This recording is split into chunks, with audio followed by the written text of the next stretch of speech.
Death Stranding is probably one of the most polarizing games released in the last decade.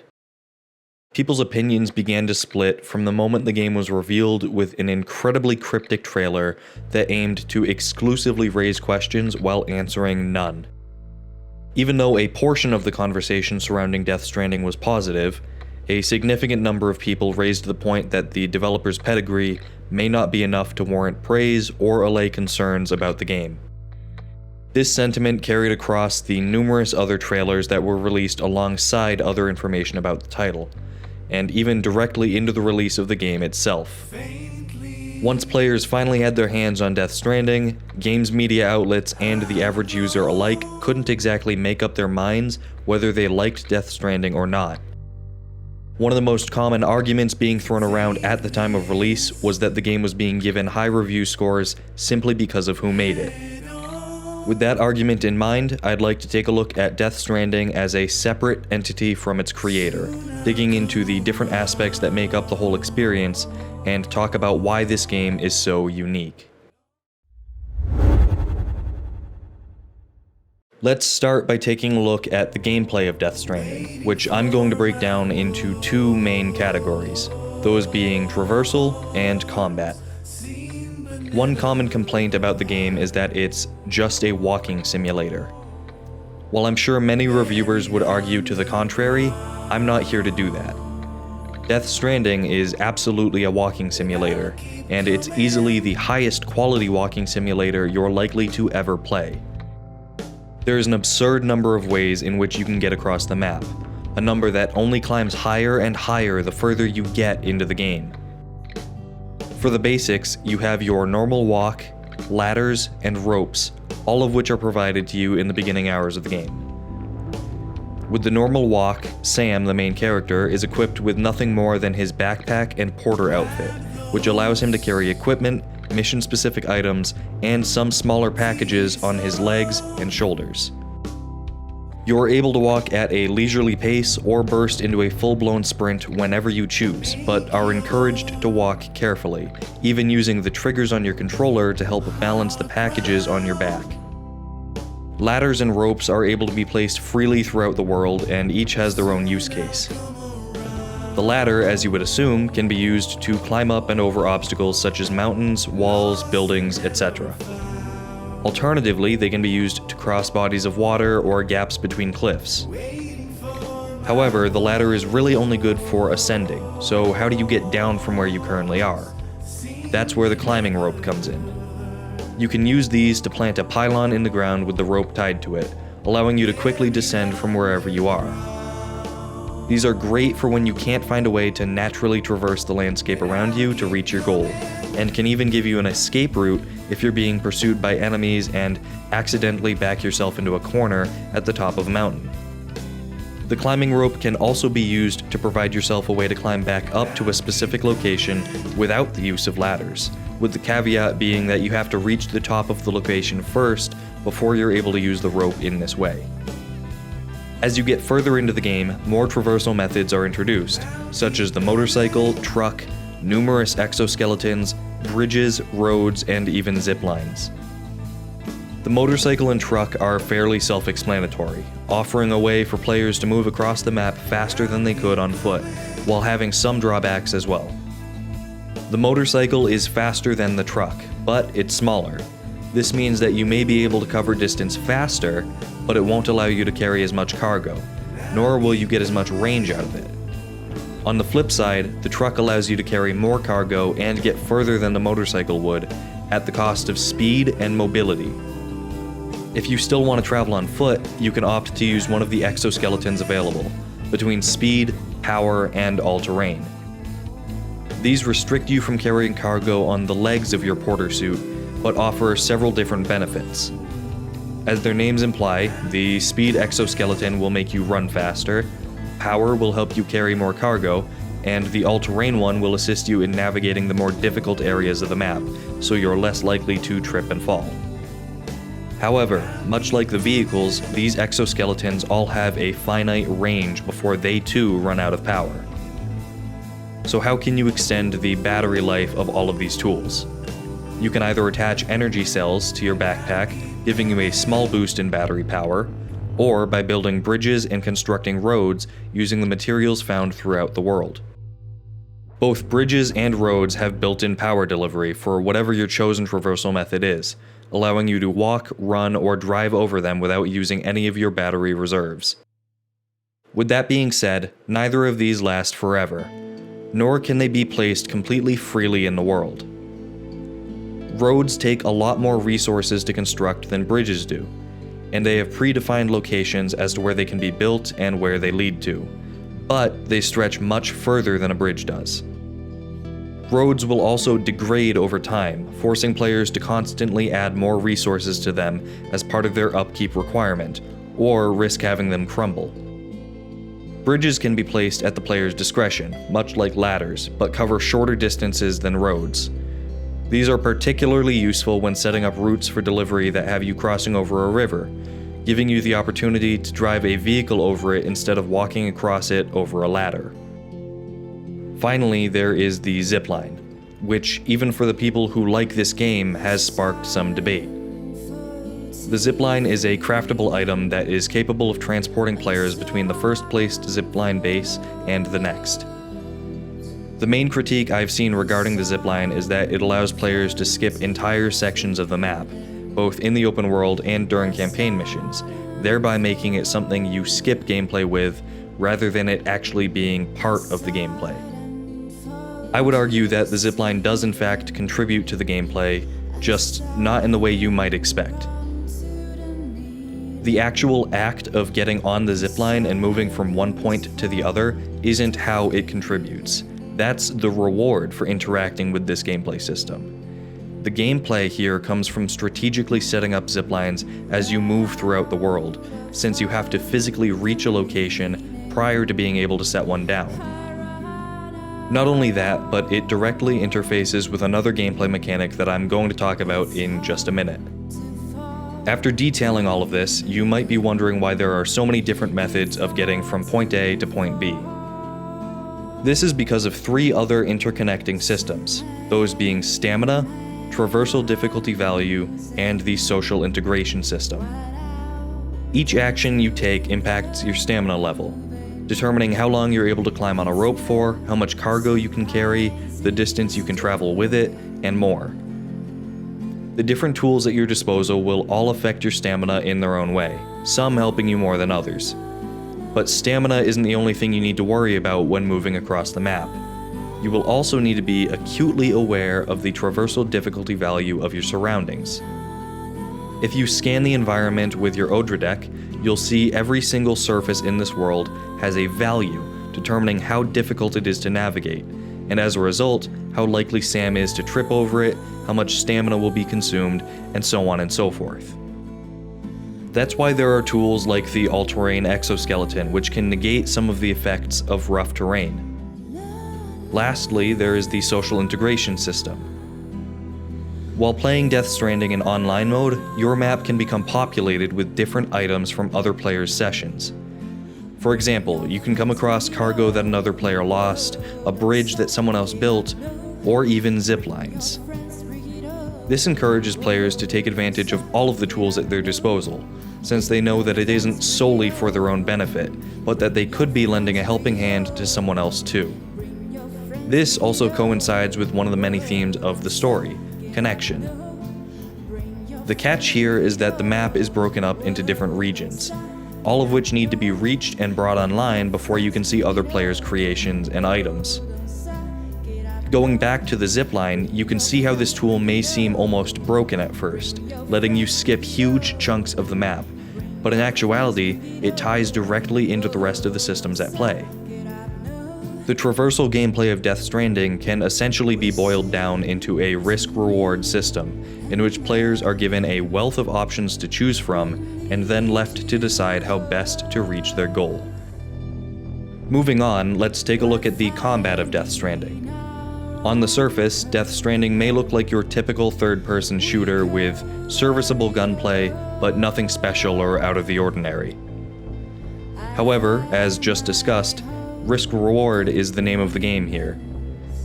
There are a myriad of options when it comes to approaching combat scenarios, both with human enemies and the BTs. When fighting human enemies, players must first decide between stealth attacks or going loud. Should you choose stealth, you'll want to take advantage of the hiding spots available, such as the tall grass patches littered around the map. However, if you're carrying a lot of cargo on your back, the enemies will still be able to see you, since it will peek above your hiding spot. Once you've moved into a position and are ready to launch your stealth attack, you can do so with several different tools, the main ones being the strand and the bola gun. The strand is essentially just a rope that you can use in close quarters combat to knock out and tie up human foes, while the bola gun is silent and has a similar effect just from a distance. But what if you want to go loud? You can still use both the strand and bola gun in head-on combat scenarios. When fighting enemies aware of your presence, the strand is used as a defensive weapon, where you can wait for an enemy to attack before you execute a dodge and counterattack at the correct moment, subsequently tying them up. When using the bola gun and going loud, it's advised that you aim for headshots, as these will instantly knock out your opponent. With that being said, there's still the option to not only go loud, but to do so lethally. There are several lethal guns in Death Stranding which can be used to take down your enemies much quicker than by other means, but with a major trade-off. If you kill a human enemy, their body starts a countdown timer to when they enter necrosis, turning them into a BT and possibly even causing a void out, an explosion that causes massive damage and leaves a crater in the ground. Whether you kill a human enemy on purpose or by accident, this shifts your priorities from whatever you were initially doing to getting that corpse to an incinerator as quickly as possible to stop the necrosis. With that being said, you will eventually have to face BTs at some point, so how do you go about that? At a relatively early point in the story, you find out that Sam's bodily fluids can be used as a weapon against the BTs, resulting in the creation of several different tools. There are different grenades and guns, all using a different bodily fluid, each of which has a different effect on the BTs. The most effective fluid is Sam's blood, and the weapons created using it can cause enough damage to kill BTs. However, creating the ammunition for these weapons can quite literally drain the blood from Sam, harming him in the process. You'll want to make sure you stock up on blood packs so that in the heat of battle with BTs, you're never forced to spend health for ammunition. Later in the game, you unlock the ability to use the handcuff on Sam's wrist to sever the link between a BT and this world, but you need to move yourself as close as possible to do this. When dealing with BTs, Sam has the ability to hold his breath to hide his presence from them, allowing you to get close enough to cut them free without spending any of your blood in the process. If you're unsuccessful and the BTs spot you, prepare to run, drive, or zipline away as fast as you can. If you're caught, they drag you away, damaging your cargo and initiating a mini boss fight. The boss fights in Death Stranding are where you'll generally want to use your blood weapons the most, while trying to sneak by and avoid fighting BTs the rest of the time. Now, there are several boss fights and smaller areas of the game that break these trends for reasons cinematic or otherwise, but what I've just described is the combat experience of Death Stranding for the majority of the game. With all of that out of the way, let's dive into the story. The story in Death Stranding is complicated, so in the interest of saving time, I'm going to detail some of my favorite plot points and key moments, rather than try to give you a summary of every single little thing that happens. Sam starts out as a loner, one who wants to deliver his cargo, not have to interact with anyone else, and not stay planted in one location for too long. As we find out later in the game, Sam wasn't always like this. In fact, he was quite the opposite. The event that changed his life is when his wife committed suicide, causing a void out that destroyed his home city and also making him lose his unborn daughter in the process. At the beginning of the game, Sam is provided with a BB, otherwise known as a bridge baby, which is a tool used to detect and avoid nearby beached things, or BTs. When Sam first starts working with his BB, he truly does see it as just a tool. But as the game goes on, their relationship changes into more of a partnership. Sam cares for this BB and even switches from calling it BB to calling him Lou. Lou also directly ties into my next favorite plot point, that being Sam's relationship to Clifford Unger. Clifford appears periodically throughout the game in the form of a raging storm that transports Sam and other characters to his beach, which takes the shape of different battlefields from wars throughout history. Clifford is a military veteran whose family entered into a special program in Bridges that was developing BBs. Throughout the game, players see flashbacks from a BB's perspective, getting glimpses into Clifford's life and what was happening in Bridges at the time. These flashbacks occur nearly every time Sam hooks Lou into his Odra deck as they embark on their next mission, setting up the expectation that Lou is the BB in these flashbacks. However, the game flips that expectation on its head, instead revealing that Sam was the BB and that Clifford is his father. After so many years of not knowing where he came from, Sam gets to meet his father and say goodbye to him, as they both relive the night that started everything. They share a final moment together and you see Clifford's eyes light up, knowing he can peacefully move on after seeing the person that Sam, his son, has grown up to be. Lastly, there is a fantastic moment right at the end of the game, where all of the main cast has come together as a send-off for Sam as he travels to the beach to stop Amelie from enacting the final extinction event. No one outwardly acknowledges that they're all together in a room for the first time in the whole game, but it caught my attention, seeing the development of not only these side characters, but also Sam, who has come full circle and built up this new family of his own. Everyone's individual arc culminates in them coming together for something bigger than themselves, to put everything they have into supporting each other and trying to stop Amelie. What started as a lonely journey for one man fighting for something he didn't even believe in has evolved into a story about loss, family, our connections with others, and how the world just might be worth saving. This may be a shorter segment of the video compared to the rest, but I couldn't make a video about Death Stranding without discussing the soundtrack. With the bulk of the tracks being provided by Low Roar, as well as standout songs from Silent Poets, among other artists, the story and world of Death Stranding are perfectly encapsulated in the brief moments throughout the game where you're simply traveling and these songs kick in. I will always remember the feelings I had at the beginning of the game as I started my trek across the country. My very first mission was to take my mother's body to an incinerator, keeping her from turning into a BT. As I leave Bridges headquarters, the camera pulls back, emphasizing how truly big this world is and just how small Sam is in comparison. And then, Bones by Low Roar starts to play. The song drowns out the rest of the game's sounds, and as players, all we can do is keep moving forward towards our goal, left to reflect on the music, on the way Sam must be feeling, and on the journey that lies ahead of us. Another poignant moment such as this one occurs roughly 2/3 of the way through the campaign, when Sam begins working directly with Mama.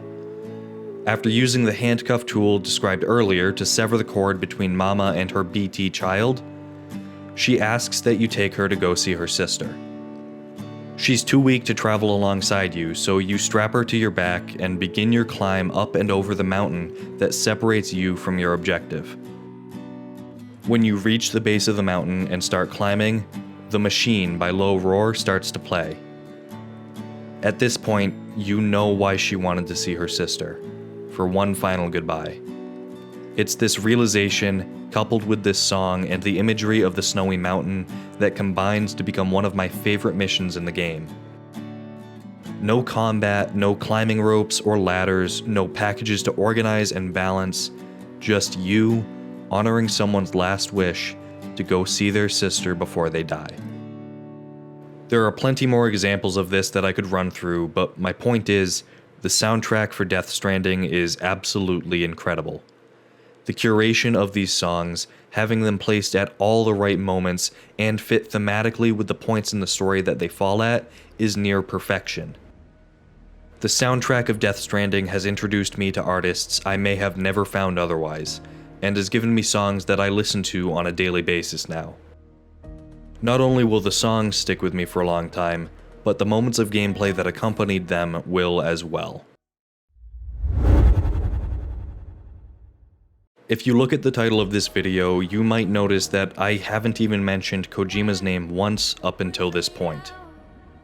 I did this specifically to illustrate the fact that his role in Death Stranding's production could have been filled by anyone with the same directorial vision and turned out just as good. Death Stranding is not worthy of praise simply for having Kojima's name attached to the project, but because at its core it is a well-made game that offers a truly special experience. It is a game that puts gameplay first, with a focus on making players put thought into each and every one of their steps. It is a story about how important our connections to others are, even if we don't realize it in the moment. It is a soundtrack that perfectly draws out players' emotions and invests them in the game no matter what is happening on screen. Death Stranding without Kojima is still Death Stranding, and I wouldn't want it any other way.